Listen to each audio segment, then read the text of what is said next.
এই মুহূর্তে আমি একটি ১৪ বছর বয়সটা বয়স্ক একটি মেয়েকে আপনাদের সামনে প্রেজেন্ট করছি। সরাসরি আমাদের চেম্বার থেকে অর্থাৎ আমাদের ক্লিনিক থেকে এটা প্রেজেন্ট করছি এখন এই মুহূর্তে।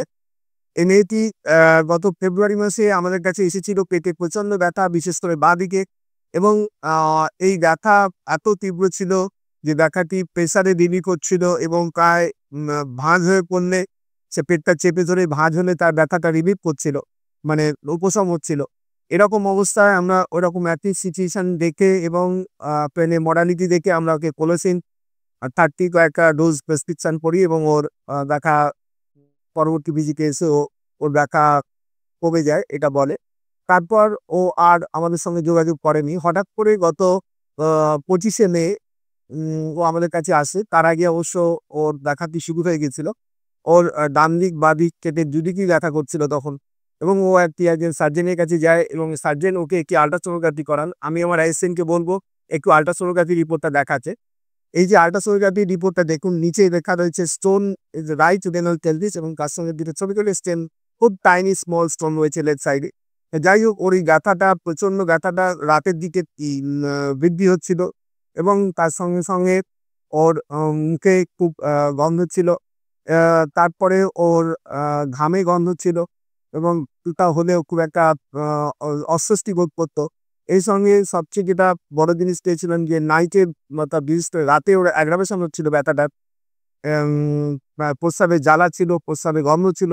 এই অবস্থায় আমরা ওকে সমস্ত আম বিচার বিবেচনা করে এবং তার সঙ্গে, সঙ্গে যেটা বড় জিনিস ছিল সেটা হচ্ছে ওর ইন্টেলিজেন্সি লেভেলটা, বিশেষ করে মনে রাখার ক্ষমতাটা কম ছিল এবং ওর খাওয়া-দাওয়া, তারপরে হাঁটা চলা, এছাড়াও কাজকর্ম করা খুব দ্রুততার সঙ্গে উপরে থাকে। এই সমস্ত পার্সপেক্টিভ দেখে আমরা ওকে মাক্সল 0/1, 0/C ডেসক্রিপশন করি এবং তারপরে ওষুধ খাওয়ার পরেও ওর ব্যথাটা একটু বৃদ্ধি হয় এবং আ ওই ২৫ মের পর থেকে আজকে ১৯ জুন, আ গত ২-৩ ধরে ব্যথাটা আরো বৃদ্ধি হয় এবং জ্বালা করতে থাকে।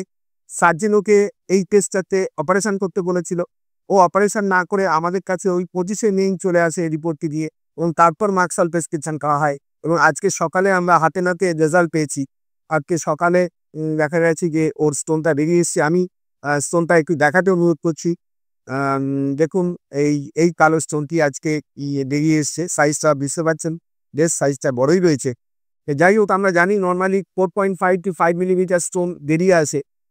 নরমালি বেরিয়ে আসে, কোনো কিছু থেরাপিউটিক ইন্টারভেনশন লাগে না। কিন্তু এক্ষেত্রে থেরাপিউটিক ইন্টারভেনশন দেখেছে যেহেতু স্টোনের সাইজটা বেশি ছিল এবং ব্যথা দিয়েই স্টোনটা বাইরে বেরিয়ে এসেছে এবং আল্টিমেটলি আমাদের আরেকটি আম রেনাল স্টোনের সাকসেস কেস আপনাদের সামনে আমি আজকে উপস্থাপিত করতে পারলাম। আমি ওর বাবাকে বলব ছোট্ট করে একটু বলতে, কি হয়েছিল আর কি এখন কেমন আছে মেয়ে? হুম, হ্যাঁ, আমার মেয়ে পেটে ব্যথা ছিল প্রচন্ড। তোমরা ব্যথার পরেই তখন ডাক্তারের কাছে গেলাম। যে তারপরে মানে কিডনি পাথর হয়ে গেছে। পাথরের ডাক্তার বলল আমাকে অপারেশন করতেই। তখন আমি এক দাদার কাছে জিজ্ঞাসা করলাম তো কি করা যায়? তখন উনি বলল যে হেমিওপ্যাথি ট্রিটমেন্ট নেই। তারপর চিন্তা করছিল যে তাদের মিলন স্যারের কাছে চলে যাই। উনি যেহেতু এই ট্রিটমেন্ট করে, তো ওনার কাছে এসেছিলাম। তখন আমার মেয়ে একটু পাথর একটু বের হয়েছে। ধন্যবাদ। দেখো, তুমি এখন আ আ তোমার কোনো এই মুহূর্তে ব্যথা-ট্যাথা কিছু বুঝতে পারছো? এই মুহূর্তে ব্যথা নাই। আচ্ছা। এখন এখন ভালো লাগছে? হ্যাঁ, এখন আচ্ছা, তুমি সন্তুষ্ট? আম ধন্যবাদ। তোমরা খুব সুন্দর করে আ সকলের সামনে হোমিওপ্যাথি উন্নতির স্বার্থে এবং হোমিওপ্যাথি ডাক্তারদের স্বার্থে সকলের জ্ঞাতার্থে তোমরা খুব সুন্দর করে তোমাদের বক্তব্য পেশ করেছো। ওষুধ খাওয়ার পর তোমাদের যে আম রেজাল্টটা এসছে, যে ফলাফলটা এসেছে সেটা তোমরা সুন্দরভাবে বলেছো। এর জন্য তোমাদের হোমিওপ্যাথিক ফ্র্যাটার্নিটির পক্ষ থেকে আমার আন্তরিক অভিনন্দন এবং এটাও আগামী দিনে আমাদের ডাক্তারদের কাছে এইভাবে যে আমরা প্রতিদিন বিভিন্ন ডাক্তার বিভিন্ন জায়গায় এবং আমাদের কাছে এটা প্রায় একটা আ স্টোন বার করে দেওয়াটা একটা প্রায় মানে খুব সহজ ঘটনা হয়ে দাঁড়িয়েছে। আমরা সহজেই এই রেনাল স্টোন গুলো মানে এক্সপালশন করে দিতে পারি আমাদের ওষুধ দিয়ে। এরকম অসংখ্য কেস আমরা এখান থেকে করতে পারলাম। আমাদের কাছে তার আর্কাইভ করা আছে। তা ধন্যবাদ আপনাদের সকল।